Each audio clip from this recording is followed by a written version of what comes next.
Семья, воспоминания о родном доме и положительные эмоции. В одной из киевских детских библиотек организовали выставку юной художницы из Крыма Нияры Пенька. Девочка-художник-самоучка, рисует всего 2 года. Уже имеет более 30 картин. На выставке побывали и наши корреспонденты.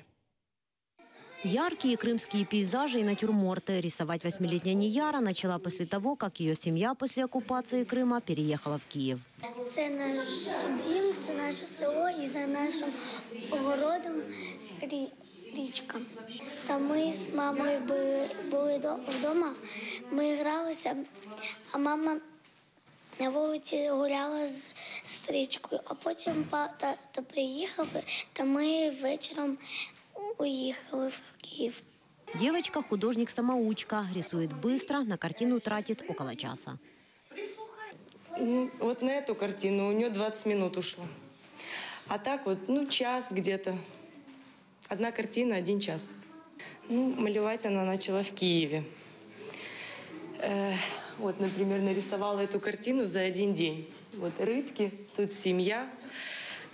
Папа с мамой, и мы втроем. Дети, 3 ребеночка. Мы в аквариуме. Она так нарисовала эту картину, что мы в данный момент в аквариуме. Организовать выставку предложили сами библиотекари. Повесили картины Нияры рядом с картинами известных художников. Тут у нас висить картина Цезарія Ганушкевича. Це один із відомих художників України.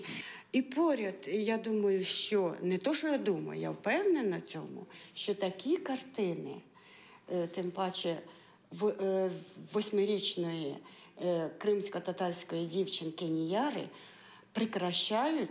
прикрашають нашу бібліотеку. Ми будемо гордитися і думати, ага, перша виставка була у нас. Та що, Нияра, не забувай. І я бажаю тобі успіху, процветания, здоров'ячка, на радость батькам и нам.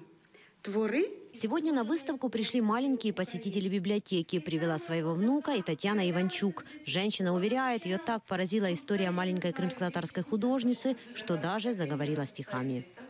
На шкільному асфальті малеча малює мир, жовто-сині знамена і квіти для тата-солдата. Пригадалось чомусь, як колись малювали ми.